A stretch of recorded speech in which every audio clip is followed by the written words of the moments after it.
کہتے ہیں وَإِذَا مَرَّ بِآیَةِ عَذَابٍ، اور جب آپ کسی عذاب والی آیت سے گزرتے جس میں اللہ کے عذاب کا تذکرہ ہوتا تو تعوذا، آپ وہاں ٹھہر کر کے اللہ کے عذاب سے پناہ مانگتے۔ وَإِذَا مَرَّ بِسُؤَالٍ، اور جب کسی ایسی آیت سے گزرتے جس میں کسی سوال کا تذکرہ ہوتا تو سآلہ، آپ وہاں اس چیز کا اللہ رب العالمین سے سوال کرتے۔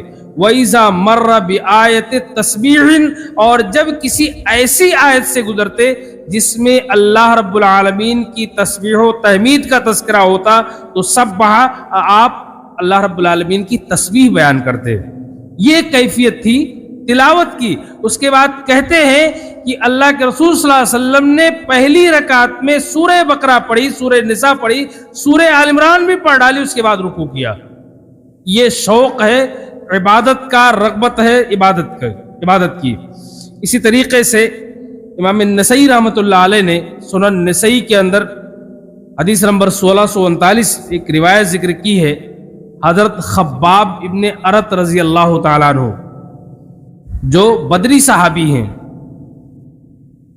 وہ ایک رات اللہ کے رسول صلی اللہ علیہ وسلم کی عبادت کو جاننے کے لیے آپ کو دیکھتے رہے۔ راقب رسول اللہ صلی اللہ علیہ وسلم اللیلہ، ایک رات وہ اللہ کے رسول صلی اللہ علیہ وسلم کو دیکھنے لگے کہ کیسے اللہ کے رسول صلی اللہ علیہ وسلم عبادت کرتے ہیں۔ تو کہتے ہیں کہ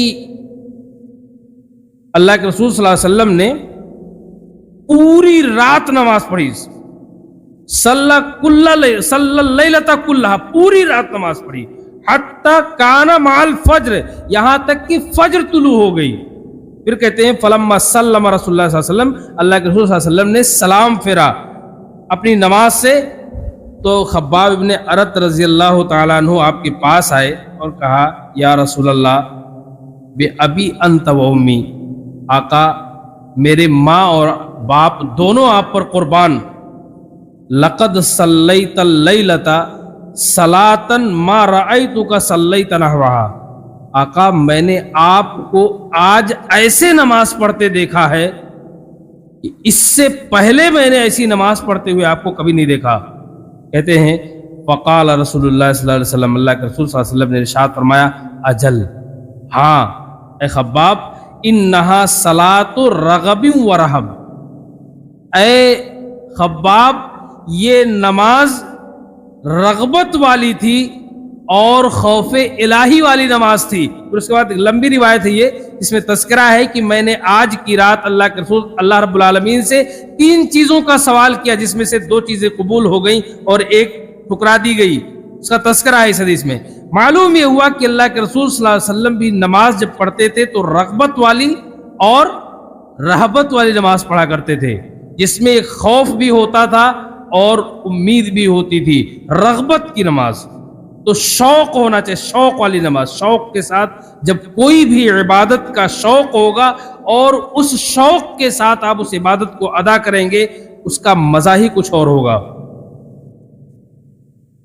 آپ جانتے ہیں صحابہ کرام رضوان اللہ علیہم اجمعین، آج ہمارے یہاں تو معاملہ یہ ہے کہ اللہ رب العالمین نے ہم کو شاہوں والی زندگی دی ہے۔ حقیقت بتا رہا ہوں، صحابہ کرام کے مقابلے میں کئی روایات حدیث کی کتابوں میں ایسی موجود ہیں کہ صحابہ کرام مسجد میں نماز کے لیے آتے تھے، بیچارے فقر و فاقہ اور بھوک کی وجہ سے صفوں میں گر جایا کرتے تھے بے ہوش ہو کر کے، کھانے کے لیے کچھ نہیں ہوتا تھا، پیٹ پر پتھر باندھ کے اپنی زندگی گزارا کرتے تھے۔ آج اللہ رب العالمین نے بڑا خوشحال رکھا ہے۔ کتنی ایسی روایات موجود ہیں کہ صحابہ کرام کے پاس پہننے کے لیے کپڑے نہیں ہوتے تھے، ایک چادر ہوتی تھی گلے میں باندھ لیتے تھے، سجدے میں جاتے تھے تو سطر کھل جایا کرتا تھا۔ اسی لیے بخاری وغیرہ کی روایات میں موجود ہے کہ پیچھے پہلے مردوں کی صفیں ہوتی تھی، پھر بچوں کی ہوتی تھی، پھر پیچھے عورتوں کی صفیں ہوا کرتی تھی۔ عورتوں کو حکم دیا گیا تھا کہ مردوں کے سجدے سے سر اٹھانے کے بعد تم سر اٹھاؤ، مبادا کسی کا سطر نہ کھل گیا ہو، نگاہ نہ پڑ جائے۔ یہ کیفیت ہوتی تھی. آج ہماری زندگی شاہوں کی ہے. اللہ رب العالمین نے ہم کو بڑا خوشحال رکھا ہے. یہ ہم ناشکرے ہیں. اس کی ناشکری کا یہ عالم ہے کہ ہمیں اس کی نعمتوں کا احساس ہی نہیں ہے. اس کے بعد بھی صحابہ کرام اس عالم میں بھی کہ انہیں بھوک لگی ہوتی تھی صفوں میں گر جایا کرتے تھے بے ہوش ہو کر کے. کئی بار منافق گزرتے، منافق بھی تھے نا، تو کہا کرتے تھے انظروا الی ہؤلاء المجانین، دیکھو بیوقوفوں کو، نہ کاروبار ہے، نہ تجارت ہے، نہ کوئی کام دھندہ ہے، بس صرف اللہ اللہ اللہ اللہ کر رہے ہیں، بھوک سے پریشان ہو کے گر جا رہے ہیں صفوں میں. منافق کہا کرتے تھے. اللہ کے رسول صلی اللہ علیہ وسلم نے تسلی دیتے ہوئے فرمایا کہ لو تعلمون ما عند اللہ لکم، اے صحابہ کرام اگر تم کو یہ معلوم ہو جائے کہ اللہ رب العالمین کے پاس تمہارے لیے اس فقر و فاقہ کے بدلے میں کیا ہے، لدعوتم اللہ، تو تم اللہ رب العالمین سے دعا کرو گے کہ ان یزدادکم فقرا وحاجہ، کہ وہ تمہاری فقیری اور محتاجی کو اور بڑھا دے. اس کے بعد بھی صحابہ کرام کی شوق کا عالم یہ تھا. ابوبکر صدیق رضی اللہ تعالیٰ عنہ کے بارے میں آتا ہے، ایک بار اللہ کے رسول صلی اللہ علیہ وسلم نے صحابہ کے مجمع میں بیٹھے ہوئے ہیں. اللہ کے رسول صلی اللہ علیہ وسلم نے صحابہ سے سوال کیا، من اصبح منکم اليوم صائما، صحابہ آج کون سا شخص ہے جو تم میں سے روزے سے ہے؟ سوال کر لیا اللہ کے رسول صلی اللہ علیہ وسلم نے صحابہ سے، کون ہے تم میں سے جو آج روزے سے ہے؟ کہتے ہیں ابوبکر صدیق رضی اللہ تعالیٰ عنہ کھڑے ہوئے اور فرمایا انا یا رسول اللہ، آقا میں روزے سے ہوں، میں روزے سے ہوں. پھر اللہ کے رسول صلی اللہ علیہ وسلم نے سوال کیا کہ من اطعم اليوم مسکینا، آج کس نے مسکین کو کھانا کھلایا ہے؟ کہتے پھر ابوبکر صدیق رضی اللہ تعالیٰ عنہ کھڑے ہوئے اور کہا انا یا رسول اللہ، آقا میں نے مسکین کو کھانا کھلایا ہے. آج ہماری زندگیاں قسم سے ہم لوگ بات کرتے ہیں، صرف بات کرتے ہیں. ہمارے اندر کیا ہے؟ ہم گفتار کے غازی ہیں. میں ممبر پہ کھڑا ہوں، اللہ کی قسم میں سب سے زیادہ اپنے آپ سے گھن کرتا ہوں، بیان کرتا ہوں. میں پتہ نہیں اللہ رب العالمین مجھے معاف کرے گا یا نہیں. میں اپنے گناہوں، مجھے خود ڈر لگتا ہے کہ میری کیفیت کیا ہے، میں اپنے گناہ نہیں گن سکتا. اللہ کے رسول سوال کر رہے ہیں کہ تم میں سے آج روزے سے کون ہے؟ کہ میں ہوں. پھر سوال کرتے ہیں کہ تم میں آج کس نے مسکین کو کھانا کھلایا ہے؟ کہتے انا یا رسول اللہ، اللہ کے رسول میں نے کھلایا ہے. پھر سوال کرتے ہیں اللہ کے رسول صلی اللہ علیہ وسلم کہ آج تم میں سے جنازے کی اتباع کس نے کی ہے، جنازے کو کندھا کس نے دیا ہے، کون گیا جنازے کے ساتھ میں؟ ابوبکر صدیق رضی اللہ تعالیٰ عنہ کھڑے ہوتے ہیں، اللہ کے رسول انا یا رسول اللہ، اللہ میں گیا، اللہ کے رسول میں گیا تھا، میں جنازے میں شریک ہوا تھا. پھر اللہ کے رسول سوال کرتے ہیں اللہ کے تم میں کون ہے جس نے کسی مریض کی عیادت کی ہے، مریض بیمار پرسی کے لیے، اس کو دیکھ بھال کے لیے گیا تھا؟ ابوبکر صدیق رضی اللہ تعالیٰ عنہ کھڑے ہوتے ہیں کہ اللہ کے رسول میں گیا تھا. اللہ کے رسول صلی اللہ علیہ وسلم چاروں کے لیے جب ابوبکر صدیق رضی اللہ تعالیٰ عنہ کھڑے ہوتے ہیں، اللہ کے رسول فرماتے ہیں مجتمعنا فی امرئ الا دخل الجنہ، جس آدمی کے اندر یہ اتنی چیزیں جمع ہو جائیں، اکٹھا ہو جائے، انسان جنت میں داخل ہو. آج ہم کسی مریض کی عیادت کے لیے بھی اگر چلے جاتے ہیں تو احسان کے لیے جاتے ہیں. کسی جنازے میں شریک ہوتے ہیں تو وہاں بھی سوچ کے جاتے ہیں اگر میں اس کے جنازے میں نہیں گیا میرے میں کون جائے گا. کسی کو کھانا بھی کھلاتے ہیں تو یہ سوچ کے کھلاتے ہیں کہ شاید اس سے میرا کوئی کام لگ جائے.